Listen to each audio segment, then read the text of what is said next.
Hello जी, नमस्कार। स्वागत है आपका एनवीरे एजुकेशन यूट्यूब चैनल पर। मैं जितेंद्र सैनी आपको बायोलॉजी सब्जेक्ट पढ़ा रहा हूं।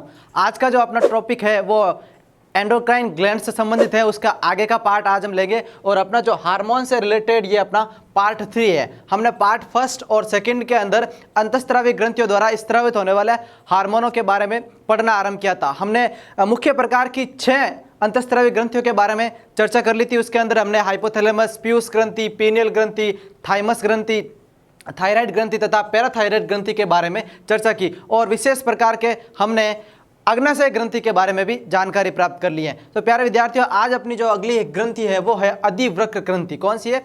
अधिवृक्क ग्रंथि, जो अपनी मुख्यतः 8th नंबर यानी कि 8वीं अंतःस्रावी ग्रंथि है। ये बहुत इंपॉर्टेंट भी है एग्जाम्स के रिलेटेड और इसके बारे में काफ़ी बार क्वेश्चन आता है और वो एक क्वेश्चन रिपीट भी होता है कि संकटकालीन परिस्थितियों में स्रावित होने वाला हार्मोन का नाम बताइए, या संकटकालीन परिस्थितियों के अंदर कौन से ग्रंथि द्वारा हार्मोन स्रावित किए जाते हैं, कौन से भय की स्थिति में हार्मोन स्रावित होता है, गुस्से के दौरान क्या प्रतिक्रिया होती है, इसके अपोजिट में क्या कार्य होता है, उसको नॉर्मल स्टेज में लाने के लिए कौन से हार्मोनों का श्रवण किया जाता है, इन सभी के बारे में क्वेश्चन बनता है। वो सारा क्वेश्चन किससे रिलेटेड होता है?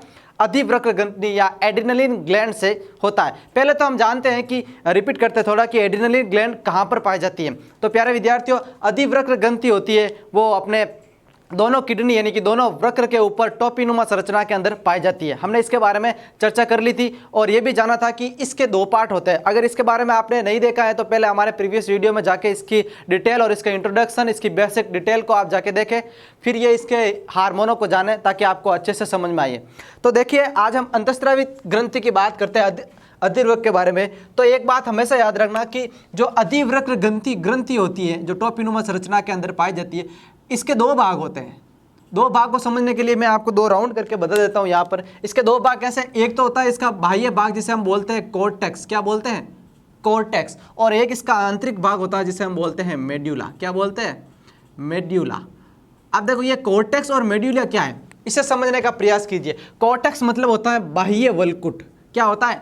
बाह्य वल्कुट। और मेड्यूला का मतलब होता है आंतरिक मध्यांश। याद रखना, एक होता है कोर्टेक्स यानी कि बाहर वाला वल्कुट वाला भाग, और मेड्यूला का मतलब होता है मध्यांश वाला भाग, बीच वाला भाग। ठीक है, तो अधिवृक्क ग्रंथि के 2 भाग होते हैं, उसके आंतरिक और मध्य, और इन दोनों भागों के मध्य से हार्मोनों का स्रावण होता है। अब ये हार्मोन कौन कौन से होते हैं इसके बारे में देखना है। तो अधिवृक्क ग्रंथि के बारे में पढ़ोगे तो इसके 2 भाग हमने चर्चा की है। एक होता है इसका अधिवृक्क वल्कुट यानी कि एड्रिनलिन का कोर्टेक्स वाला भाग, जो हमेशा इसकी उत्पत्ति कौन सी होती है? मेसोडर्म से होती है।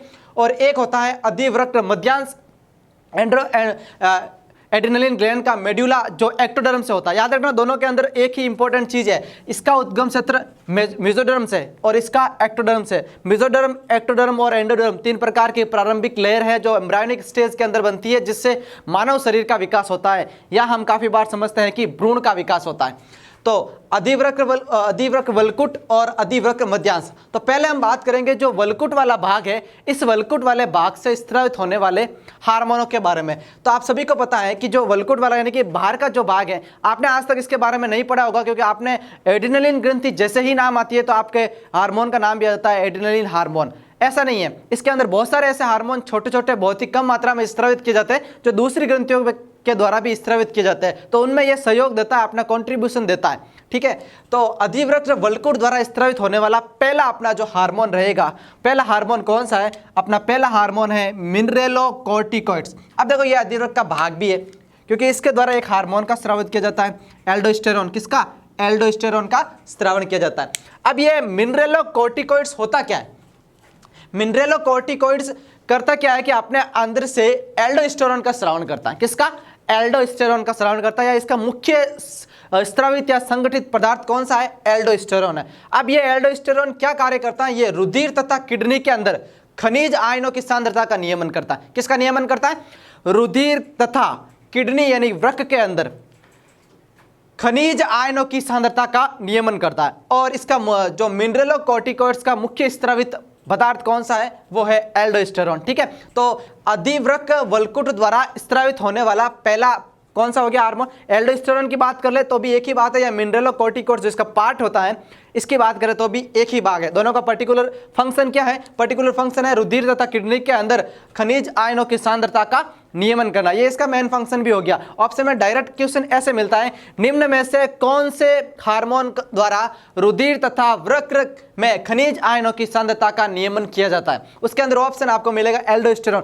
याद रखना, एल्डोस्टेरोन अगर नहीं मिले और वहां पर अगर मिनरलोकॉर्टिकॉइड्स शब्द मिल जाए तो बात सेम ही है, क्योंकि इसके द्वारा ये इस तरह होता है। काफी बुक के अंदर इसको पर्टिकुलर हार्मोन के तौर पे पढ़ा जाता है। काफी बुक है जो इसको किडनी का एक पार्ट मानती है, यानी कि कोर्टेक्स पार्ट का एक छोटा सा भाग मानती है, जिससे ये एल्डोस्टेरोन श्रवण होता है। तो कंफ्यूज नहीं होना है, दोनों से आपने को क्या करना है, हार्मोन के बारे में जानना है या उसके कार्य के बारे में जानना है। तो कार्य सेम ही है, रुधिर तथा वृक्क में खनिज आयनों की सांद्रता का नियमन करना, ये इसका मुख्य कार्य हो गया। फिर है अधिवृक्क जो वल्कुट है उसके द्वारा जो स्रावित होने वाला वो हार्मोन है, वो दूसरा हार्मोन अपना क्या है, वो है ग्लूकोकॉर्डियक्स। याद रखना, अब ये देखो ग्लूकोकॉर्डियक्स हार्मोन नहीं है, ये कोर्टेक्स का भाग है। इसके द्वारा दो चीजें या दो हार्मोन या दो पदार्थों का, दो रसायनों का श्रवण किया जाता है। तो ये दूसरा भाग है ग्लूकोकॉर्डियक्स, किसका भाग है, वल्कुट का भाग है। वल्कुट की उत्पत्ति कहां से होती है, मेसोडर्म। और ये किसका भाग है, मुख्यतः एड्रेनलिन ग्लैंड का, कोर्टेक्स का भाग है। तो ग्लूकोकॉर्डियक्स से दो प्रकार के हार्मोनों का स्रावण होता है। ग्लूकोकॉर्डियक्स से पहला हार्मोन है वो है कोर्टिसोल, और ग्लूकोकॉर्डियक्स से दूसरा हार्मोन है वो है कोर्टिसोन। याद रखना, एक का है कॉर्टिसोल और एक का है कॉर्टिसोन, केवल ल और न का ही फर्क है। ये इंग्लिश में बात करें तो एल और एन का ही फर्क है, कोर्टिसोल और कोर्टिसोन। अब ये दोनों कार्य क्या करते हैं, दोनों हार्मोन है जो इनके अंदर पाया जाता है, जो कार्बोहाइड्रेट तथा वसा और प्रोटीन के उपापचय को नियंत्रित करता है। क्या करता है, कार्बोहाइड्रेट, वसा तथा प्रोटीन के उपापचय को नियमन करता है। कौन करता है, कोर्टिसोल और कोर्टिसोन प्रकार के दो हार्मोन हैं जो कोर्टेक्स भाग, कोर्टेक्स किसका भाग, एड्रेनलिन का कोर्टेक्स भाग जिसका नाम है ग्लूकोकॉर्डियक्स, उससे द्वारा स्रावित होते हैं। कार्य क्या करता है, कार्बोहाइड्रेट, वसा तथा प्रोटीन के उपापचय को नियंत्रित करता है। और भी ये क्या कार्य करता है, मुख्य रूप से सुनिएगा, यह ग्लूकोज वसीय अम्लों तथा अमीनो वसीय अम्लों की मात्रा को बढ़ाता है। यानी कि ये ग्लूकोज वसीय अम्लों तथा अमीनो वसीय अम्लों की मात्रा को भी बढ़ाता है। तो दो मुख्य कार्य हो गए, एक तो ये क्या हो गया, कार्बोहाइड्रेट, वसा तथा प्रोटीन के उपापचय को नियंत्रित करता है। दूसरा क्या मुख्य कार्य हो गया, दूसरा है ग्लूकोज वसीय अम्ल तथा अमीनो अम्लों की मात्रा को क्या करता है, बढ़ाता है। ये भी इसका मुख्य कार्य होता है। और ये मोस्ट इंपोर्टेंट एक और काम करता है जो बहुत इंपॉर्टेंट है, ये हमेशा प्रतिरक्षी निषेधात्मक होते हैं। प्रतिरक्षी निषेधात्मक क्या होता है, सुनिएगा, जब किसी उत्तक में संक्रमण को होने पर प्रतिरक्षी पदार्थ के बनने की क्रिया को रोकते हैं। कैसे, मान लो फॉर एग्जांपल कोई भी टिश्यू के अंदर एक संक्रमण हो गया, इन्फेक्शन हो गया। संक्रमण होने के बाद क्या होगा कि उस संक्रमण को रोकने के लिए बहुत प्रकार के अपने बॉडी के अंदर एंटीबॉडीज बनती है। कुछ सेल्स है जो एंटीबॉडी के रूप में काम करती है, भक्षकाणु कोशिकाएं वगैरह हमने जो पढ़ा है, हमने ब्लड से रिलेटेड पार्ट के अंदर। तो उसी प्रकार है कि जब भी उत्तक का संक्रमण होगा तो वो सभी कोशिकाएं क्या करेगी, उस संक्रमित पदार्थ को, संक्रमित एजेंट को, रिएक्टेंट को मारने या नष्ट करने का काम करेगी। तो अगर वो संक्रमण को मारने के बाद फॉर एग्जांपल आपके कहीं पर भी उत्तक में कोई भी इन्फेक्शन हुआ है, इन्फेक्शन को मारने के लिए सेल काम कर रही है, इन्फेक्शन खत्म भी हो गया, फिर भी वो सेल काम किए जा रही है, तो क्या होगा, उल्टा इफेक्ट हो जाएगा। क्या इफेक्ट हो जाएगा कि जो आवश्यक कोशिकाएं हैं जिनके अंदर इन्फेक्शन नहीं है, उन कोशिकाओं को भी वो क्या कर देगी, भक्षण करना स्टार्ट कर देगी। जो भक्षकाणु कोशिकाएं हैं तो उनको रोकने के लिए, उनको निषेध या उनको बैरियर के रूप में काम करने के लिए भी कौन काम करते हैं, कोर्टिसोल और कोर्टिसोन काम करते हैं। इसे कहा जाता है प्रतिरक्षी निषेधात्मक। क्या होता है कि उत्तक संक्रमण के दौरान प्रतिरक्षी पदार्थ को रोकने का काम करते हैं, कि एक टाइम के बाद बोला जाता है कि भाई तू रुक जा, अब तेरा काम पूरा हो गया है, तूने जो एंटीबॉडीज एंटीजन आया था उसके खिलाफ एंटीबॉडी बना दी है और जो संक्रमण है वो नष्ट हो गया है, अब आपको काम को रोकना है। तो मोस्ट इंपोर्टेंट काम हो गया। और इंपोर्टेंट भी है, कोर्टिसोन और कोर्टिसोल कहां से स्रावित होते हैं, एड्रेनलिन ग्लैंड के कोर्टेक्स भाग से, ग्लूकोकॉर्डियक्स से स्रावित होते हैं। दो प्रकार के हार्मोन होते हैं, दोनों का काम सेम ही होता है, ठीक है, ये थे। अब तीसरा अपना जो है वो है लिंग हार्मोन। ये लिंग हार्मोन देखते ही आपके दिमाग में शॉर्ट सर्किट होना स्टार्ट हो जाएगी, क्योंकि आपने सभी ने पढ़ा है कि जो गोनाड्स होते हैं, यानी कि जो लिंग अंग होते हैं मानव शरीर के, उन्हीं के द्वारा लिंग हार्मोन का श्रवण किया जाता है। ये हमने आज तक पढ़ा है। लेकिन कुछ बहुत ही कम मात्रा के अंदर जो कोर्टेक्स भाग होता है एड्रेनलिन का, वो भी जो मानव के अंदर जो लिंग हार्मोन होते हैं उनका श्रवण करता है, उसका अपने अंदर कंट्रीब्यूट देता है। याद रखना, ये बहुत ही कम मात्रा में श्रवण करता है और कंट्रीब्यूट देता है अपना, इसलिए इस लिंग हार्मोन एड्रेनलिन ग्रंथि द्वारा भी स्रावित होते हैं। मोस्ट इंपोर्टेंट है, आप सभी को पता है। इसके ऊपर एग्जाम के अंदर बहुत बार क्वेश्चन पूछा गया है। वो क्वेश्चन क्या है कि काफी बार पूछा जाता है कि महिलाओं के अंदर चेहरे पर अत्यधिक घने बालों का आना किस हार्मोन की वजह से होता है या क्या प्रभाव है, ये उस रोग को क्या कहते हैं, ये सब प्रकार की कंडीशन क्या हो जाती है। ये कंडीशन हो जाती है कि जब लिंग हार्मोन का बहुत ही ज़्यादा मात्रा में स्रावन हो जाए। एड्रिनल ग्रंथि भी उनका अपना कंट्रीब्यूट दे रही है, गोनाड्स है जो भी अपना लिंग हार्मोन का बना रहे हैं, यानी कि जो लिंग ग्रंथियाँ हैं वो भी अपना हार्मोन बना रही है। तो इस प्रकार हार्मोनों का स्रावन बहुत अत्यधिक मात्रा में हो जाता है, तो महिलाओं के अंदर चेहरों पर बहुत ज़्यादा मात्रा में बाल आ जाते हैं, तो ये कारण भी हो जाता है। तो देखते हैं अपना कोर्टेक्स भाग से तीसरे होता है लिंग हार्मोन, यानी कि लिंग हार्मोनों का स्रावन भी किसके द्वारा किया जाता है, एड्रिनलिन ग्रंथि के कोर्टेक्स भाग द्वारा किया जाता है। ठीक है, कोर्टेक्स मतलब कि बाह्य वलकुट, सेम ही बात है। ठीक है, लिंग हार्मोन मतलब कि थोड़ी थोड़ी मात्रा में इसका स्रावन किया जाता है लिंग हार्मोनों का। वे लिंग हार्मोन कौन कौन से आप सभी को पता है कि लिंग हार्मोन एंड्रोजन, प्रोजेस्टेरोन या एस्ट्रोजन होते हैं, जो मानव में मादा और नर दोनों के सम्मिलित रूप से अभी पढ़ रहे हैं। तो दोनों के हार्मोनों का स्रावन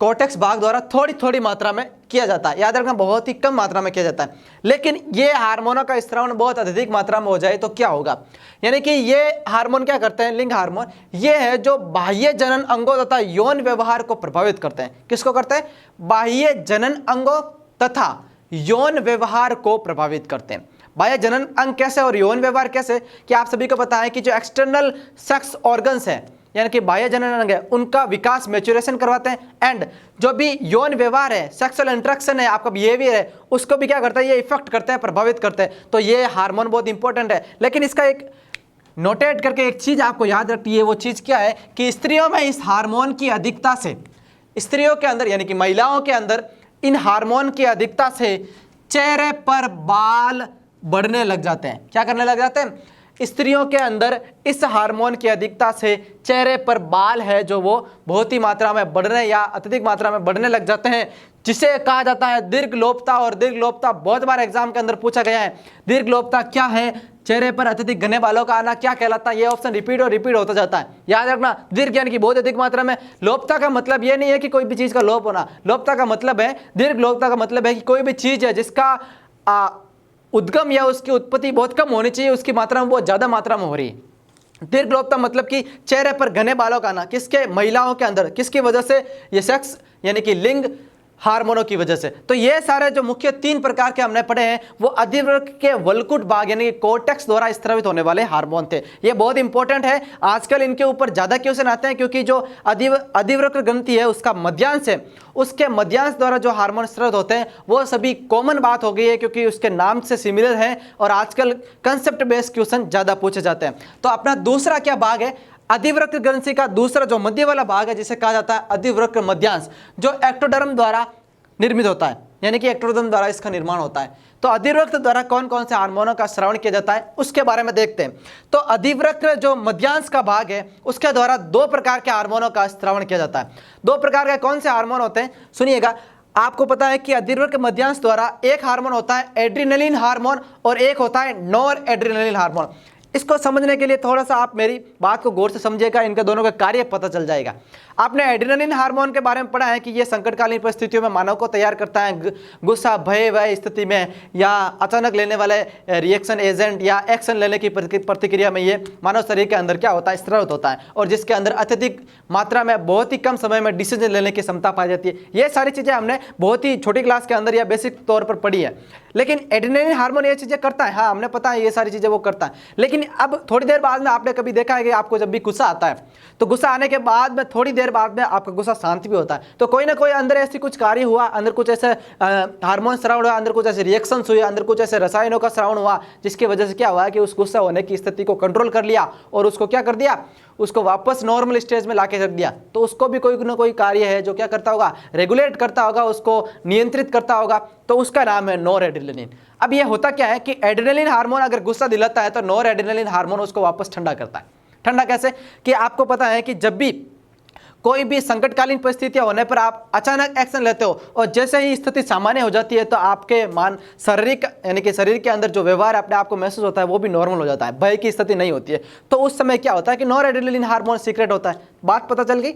एड्रिनलिन मतलब संकटकालीन परिस्थितियों के अंदर स्रावित होने वाला hormone. Nor adrenaline hormone adrenaline hormone के विपरीत कार्य करता है, उसको वापस नॉर्मल लाने में मदद करता है। अगर ऐसा नहीं होता तो आदमी 24 घंटे गुस्से में ही रहता है, एक बार गुस्सा आ गया उसको बंद ही नहीं होता। अगर एक बार वो डर गया तो वहाँ पर डरा हुआ ही रहता, या एक बार वो डर के भाग रहा है तो वो भागता ही रहता, रुकता ही नहीं, इस प्रकार की चीजें होती। तो उसको रोकने के लिए हमेशा अपने को साइंस के अंदर एक चीज कंसेप्ट के तौर पर याद रखनी है कि कोई भी चीज अगर स्टार्ट होगी तो अपने ही शरीर के अंदर क्या होगा कि उसको रोकने के लिए कुछ ना कुछ चीजें पहले से ही बनेगी। कोई भी चीज को रोकने के लिए चीज पहले होती है, स्टार्ट के लिए कोई नहीं। कोई भी चीज स्टार्ट हो रही है तो उसको रोकने के लिए मानव शरीर के अंदर रसायनों का स्रावण होता है। तो उसी प्रकार अधिवृक्क मध्यांश द्वारा दो हार्मोन का स्राव होता है। पहला बात करते हैं एड्रिनलिन हार्मोन की। एड्रिनलिन हार्मोन क्या करता है? एड्रिनलिन हार्मोन ये एक तो अनुकंपी तंत्रिका तंत्र से होने वाली क्रियाओं के संचालन में मदद करता है। ये मैंने वर्ड इसलिए लिखा है क्योंकि ये वर्ड ऑप्शन में मिलता है, क्योंकि मैं डायरेक्ट लिख सकता था संकटकालीन परिस्थितियों में भय, डर, गुस्सा, हड़कंप मचाना, अत्यधिक दिमागी संतुलन बिगड़ना, इस प्रकार की जो चीजें होती है वो सारी क्या कहलाती है? वो अनुकंपी तंत्रिका तंत्र द्वारा नियंत्रित होने वाली चीजें होती है। तो मैं डायरेक्ट नहीं लिख के इसका पर्टिकुलर नाम इसलिए लिख रहा हूं क्योंकि ये ऑप्शन में मिलता है कि एड्रिनलिन हार्मोन अनुकंपी तंत्रिका तंत्र से होने वाली क्रियाओं के संचालन में मदद करता है। अब वो संचालन में वो कौन सी क्रियाएं होती है तो उसके बारे में जानते हैं। संकटकालीन जो परिस्थितियां हैं, संकटकालीन परिस्थितियों में आप समझ सकते हैं उदाहरण में भय, डर, गुस्सा, चिड़चिड़ापन, और बात करेंगे तो अत्यधिक डरावनी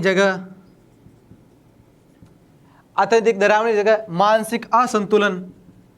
मानसिक असंतुलन मतलब कैसा कि आदमी पागल नहीं होता है। मानसिक असंतुलन का मतलब है कोई भी नॉर्मल आदमी अपना कोई काम कर रहा है, अचानक से उसके ऊपर हमला हो जाए, अचानक से कोई चीज, फॉर एग्जांपल कोई भी ऑफिस में काम कर रहा है, अचानक ऑफिस के अंदर कोई भी वाइल्ड एनिमल एंटर कर जाए, यानी कि कोई जंगली जानवर, तो वो अचानक से भागता है, उसके अंदर रिएक्शन होती है, तो मानसिक असंतुलन जो होता है वो हर कोई काम छोड़ के भागने की स्थिति में होता है। तो इस प्रकार जो भी संकटकालीन परिस्थितियों को सामना करने के लिए मानव को तैयार करता है, कौन तैयार करता है? एड्रिनलिन हार्मोन तैयार करता है। ठीक है, अब ये एड्रिनलिन हार्मोन संकटकालीन परिस्थितियों में तैयार तो कर देता है, लेकिन आपको पता है कि थोड़ी देर बाद में स्थिति सामान्य होती है, क्योंकि कोई भी चीज है तो वो थोड़ी देर के लिए घटित होती है, वापस सामान्य होती है। तो सामान्य स्थिति होने पर व्यक्ति के शारीरिक व्यवहार को भी सामान्य लाने के लिए कोई ना कोई होगा, तो वो दूसरा हार्मोन होता है अधिवृक्क मध्यांश द्वारा स्रावित होने वाला, जिसका नाम है नॉर एड्रिनलिन हार्मोन। क्या नाम है? Nor adrenaline hormone. पहला कौन सा था? एड्रिनलिन, जो संकटकालीन परिस्थितियों में तैयार करता था, उसको सामना करने के लिए मदद करता था। दूसरा है नॉर एड्रिनलिन हार्मोन, जिसे हम 3F हार्मोन या 4S हार्मोन भी कहते हैं। ये एक तरह का क्या करता है? उसके विपरीत ही काम करता है, लेकिन कंडीशन स्थिति सामान्य लाने के लिए थोड़ा टाइम लेता है। कैसे कि जब भी आपके अंदर एड्रिनलिन हार्मोन का सीक्रेशन होता है तो क्या होता है कि आपके शरीर के अंदर रक्त बहुत तेजी से बहने लग जाता है, हृदय की धड़कन बहुत तेजी से हो जाती है, व्यक्ति को क्या होता है कि हड़कंप मच जाता है, क्योंकि संकटकालीन परिस्थिति है। तो उसके बाद नॉर एड्रिनलिन हार्मोन क्या करता है कि जो रुधिर वाहिनिकाएं हैं उसको थोड़ा सा फैला देता है, थोड़ा सा उसकी ब्रॉड कर देती है, थोड़ा सा चौड़ी कर देती है, ताकि क्या होता है रुधिर जो अत्यधिक मात्रा में तेजी से बढ़ रहा है उस रुधिर को तेजी से बढ़ाने के लिए क्या हो जाए, आसानी से वो नॉर्मल वे में बहना स्टार्ट हो जाए, और नॉर्मल वे में बहने के बाद में क्या हो जाए कि वो आदमी सामान्य स्थिति में आ जाए। रुधिर सामान्य स्थिति में बैठेगा, वैसे के वैसे उसके हृदय की गति और रुधिर का दाब भी क्या हो जाएगा, कंट्रोल कर लेगा। तो ये इसके अपोजिट में काम करेगा। अब इसको दूसरा नाम है 3F और 4S हार्मोन। 3F क्या होता है और 4F क्या होता है? सुनिए, 3F का मतलब होता है फियर, फाइट एंड फ्लाइट, यानी कि या तो डर जाओ, या तो लड़ जाओ, या फिर भाग जाओ। ये ऐसा ही हार्मोन है क्योंकि संकटकालीन परिस्थितियों के अंदर दोनों काम करते हैं, या तो डर जाओ, या भाग जाओ, या फिर भिड़ जाओ, या लड़ जाओ। तो 3F हार्मोन भी इसे ही कहा जाता है। फियर मतलब कि डर, फाइट मतलब कि लड़ो या भिड़ो, फ्लाइट मतलब कि भाग जाओ। ठीक है, ये तीनों हार्मोन काम करता है अपनी बॉडी के अंदर। यानी कि कोई भी चीज होती है, जब भी लड़ाई दंगा हो जाता है, फॉर एग्जाम्पल, तो कोई व्यक्ति तो क्या कर लेता है, डर जाता है, तो डर के बैठ जाता है। कोई व्यक्ति उसके साथ लड़ना स्टार्ट होता है, कोई व्यक्ति डर के साथ भाग जाता है।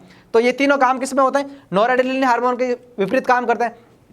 फिर अपना 4S हार्मोन। 4S इसलिए कहता है, याद रखना, 4S का मतलब है ये अपने बॉडी के अंदर शुगर यानी कि शर्करा लेवल को, साल्ट लेवल को, स्ट्रेस यानी कि तनाव लेवल को, और सेक्सुअल रिलेटेड प्रोसेस को भी क्या करता है, कंट्रोल करता है। याद रखना, 4S मतलब sugar, salt, stress, sex related process 4S भी कहा जाता है और 3F भी कहा जाता है। और इसी के आधार पर अधिवृक्क ग्रंथि को 3S और 4F ग्रंथि भी कहा जाता है, एड्रिनलिन ग्रंथि भी कहा जाता है। तो ये हमने मुख्य अधिवृक्क ग्रंथि द्वारा स्रावित होने वाले सभी हार्मोनों के बारे में चर्चा कर ली है। अब हम अधिवृक्क ग्रंथि के जो हार्मोन सीक्रेट होते हैं, उन हार्मोन के वजह से मानव शरीर के अंदर अगर अल्प स्राव हो या अति स्राव हो, उसके वजह से कोई रोग हो जाता है, तो उन रोगों के बारे में भी जानते हैं। एड्रेनलिन हार्मोनों के बारे में जानकारी प्राप्त करी और हमने ये देखा था कि कुछ ऐसे हार्मोन हैं जिनके अल्प स्त्राव और अति स्त्राव की वजह से मानव के अंदर बहुत व्यवहार में परिवर्तन आता है और उसी की वजह से रोग हो जाते हैं। तो पहले हम बात करेंगे अधिवृक्क या एड्रेनलिन ग्रंथि के स्रावित होने वाले अल्प स्त्राव से, यानी कि अगर ये हार्मोन है बहुत ही कम मात्रा में स्रावित हो तो मानव शरीर के अंदर कौन सा रोग हो जाता है। उसके अंदर एक ही रोग होता है, उसका नाम है एडिशन का रोग। अब देखो ये एडिशन रोग होता है, इसमें होता क्या है, जब भी एड्रेनलिन हार्मोनों का स्राव बहुत ही कम रहेगा तो स्वाभाविक सी बात है कि ये सारे हार्मोन क्या करते हैं, अपने शरीर की उपापचय क्रिया को नियंत्रित करते हैं। अगर उपापचय क्रिया नियंत्रित नहीं रहेगी तो बॉडी के अंदर जल का यानी कि वाटर रेगुलेशन कम हो जाएगा, जल नियंत्रित कम हो जाएगा, यानी कि सोडियम के साथ आयन में जल के आयन घुल मिलकर शरीर से बाहर आना स्टार्ट हो जाएंगे और बॉडी के अंदर जल का निर्जलीकरण हो जाएगा। तो यही बात हमने कही है कि सोडियम प्लस जल की हानि होनी स्टार्ट हो जाती है, निर्जलीकरण हो जाता है, रुधिर का दाब घट जाएगा क्योंकि वाटर के रेगुलेशन गड़बड़ होते ही रुधिर का दाब अपने आप घट जाएगा और त्वचा कैसी हो जाती है, कासी हो जाती है। और यही इंपॉर्टेंट है कि मानव शरीर के अंदर किस रोग की वजह से त्वचा कासी हो जाती है, कासी या ब्रोंजिंग हो जाती है, तो वो है एडिशन का रोग। किसकी वजह से होता है, एड्रेनलिन ग्रंथि से स्रावित होने वाले हार्मोनों के बहुत ही कम या अल्प स्रावण की वजह से रोग होता है। इसके लक्षण है कि भूख में कमी होती है, यानी कि भूख बहुत कम लगती है, मितली वगैरह आनी स्टार्ट हो जाती है, घबराहट महसूस होती है, हर समय वो व्यक्ति घबराया रहता है। और इसी प्रकार जो भी हार्मोन है, एड्रेनलिन हार्मोन के स्रावित होने वाले सभी हार्मोनों को एक नाम से पुकारा जाता है, उन्हें जीवन रक्षक हार्मोन कहा जाता है। क्या कहा जाता है, जीवन रक्षक हार्मोन। किसको, एड्रेनलिन द्वारा स्रावित होने वाले हार्मोनों को। अब हम बात करते हैं एड्रेनलिन ग्रंथि के जो हार्मोन है, अगर उनका अति स्राव हो जाए, जरूरत से ज्यादा मात्रा में वो स्रावित होना शुरू हो जाए तो मानव शरीर के अंदर कौन कौन से रोग हो जाते हैं। तो प्यारे विद्यार्थियों, एड्रेनलिन हार्मोन से अल्प स्राव उसको छोड़कर अति स्राव में अगर ज्यादा स्राव हो जाए हार्मोनों का तो एक रोग हो जाता है, पहला जिसका नाम है कॉन्स रोग। क्या नाम है, कॉन्स रोग। अब ये रोग क्या होता है, ये पहले तो ये रोग होता है मिनरेलोकॉर्टिकास की अधिकता से होता है। मिनरेलोकॉर्टिकास की अधिकता से होता है, ये अभी हमने इसके बारे में डिस्कस किया है। सोडियम और पोटेशियम के संतुलन बिगड़ जाता है और पेशियों के अंदर क्या हो जाती है, पेशिया हो जाती है, उसके अंदर अकड़न आ जाती है। क्या आ जाती है, पेशियों के अंदर अकड़न आ जाती है।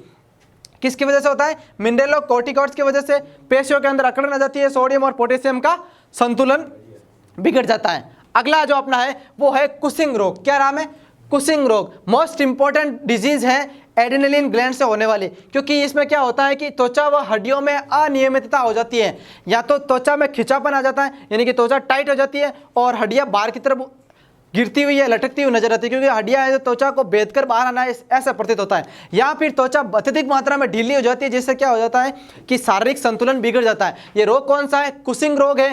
प्रोटीन का अपचयन बढ़ जाता है और प्रोटीन के अपचयन बढ़ने से ही त्वचा और हड्डियों का संतुलन बिगड़ जाता है। आप सभी को पता है कि प्रोटीन की मात्रा होने पर त्वचा के अंदर वसा और प्रोटीन का जमाव होने से शारीरिक संतुलन बनता है, मांसपेशियां का जमाव बना रहता है। जैसे इसका संतुलन बिगड़ जाएगा तो त्वचा और हड्डियों के बीच में जो कॉन्ट्रैक्शन था वो भी क्या हो जाता है, हट जाता है। या तो त्वचा टाइट हो जाती है या ढीली हो जाती है, जिसकी वजह से हड्डियों का संतुलन बिगड़ जाता है, हड्डियों का ढांचा हिल जाता है। अगला जो है वो है हिर्सुटिज्म रोग।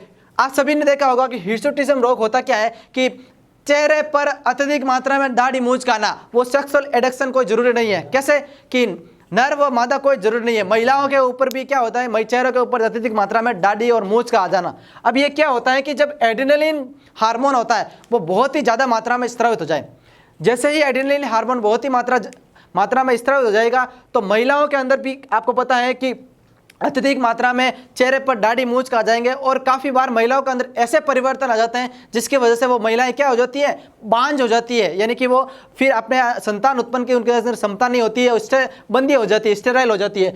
तो स्त्रियों के अंदर हिर्सुटिज्म रोग हो जाता है। उसके लक्षण कहाँ से स्टार्ट होते हैं, लक्षण होते हैं चेहरे पर दाढ़ी मूंछ का आना, पुरुषों जैसा हाव भाव प्रतीत होना, इस प्रकार के लक्षण होते हैं। रोग कौन सा है, हिर्सुटिज्म रोग होता है। अगला जो अपना रोग है अतिस्राव की वजह से वो है गायनिक्योमेस्टिया रोग। गायनिक्योमेस्टिया क्या होता है, ये बहुत इंपॉर्टेंट है महिलाओं के अंदर। किसके अंदर, महिलाओं के अंदर नर जननांग विकसित हो जाते हैं और पुरुषों के अंदर स्तन आ जाते हैं। इस रोग में क्या होता है कि एड्रेनलिन हार्मोन की अधिकता की वजह से महिलाओं के अंदर नर जननांग बनना आरंभ हो जाते हैं और मादा का अंदर आभासी उभयलिंगता हो जाती है और इस कंडीशन को मादा आभासी उभयलिंगता कहा जाता है। क्या होता है, स्त्रियों के अंदर नर जननांग बन जाएंगे और पुरुषों के अंदर स्तन उभर कर बाहर आना शुरू हो जाता है, यानी कि स्तन ग्रंथियों का विकास हो जाता है। कौन सा रोग है? गायनिकोमेस्टिया रोग होता है। लास्ट जो रोग है वो है इडिमा रोग, जो एड्रेनलिन हार्मोन की अधिकता से बनता है। इडिमा रोग क्या होता है? यानी कि शरीर जगह जगह से फूल जाता है। जगह जगह से फूल जाएगा मतलब है कि अत्यधिक जो शारीरिक अंग है उनका क्या हो जाता है? फूला हो जाता है। शारीरिक अंगों का अत्यधिक विकास हो जाता है। कुछ अंग फूल जाते हैं, कुछ रह जाते हैं। एक हाथ फूल जाता है, एक रह जाता है, और काफी बार शरीर के अंगों में क्या हो जाता है? लकवा हो जाता है। तो आज हमने एड्रेनलिन ग्रंथि द्वारा स्रावित होने वाले संपूर्ण हार्मोन और उससे होने वाले रोगों के बारे में जानकारी प्राप्त की। मुख्य प्रकार के रोग है एडिसन रोग, कॉन्स रोग, कुशिंग रोग, हर्सुटिज्म रोग, गायनिकोमेस्टिया और एडिमा रोग होते हैं। और एड्रेनलिन ग्रंथि को क्या कहा जाता है? 3F और 4S ग्लैंड कहा जाता है। जीवन रक्षक हार्मोन भी यही देती है। और इसके द्वारा स्रावित होने वाला जो हार्मोन है एड्रेनलिन और नॉर एड्रेनलिन हार्मोन अपने अंदर संकटकालीन परिस्थितियों का सामना करने के लिए मदद करते हैं। तो आप इस वीडियो को अत्यधिक मात्रा में शेयर कीजिएगा, लाइक कीजिएगा, हमारे चैनल को सब्सक्राइब कीजिएगा। Thank you.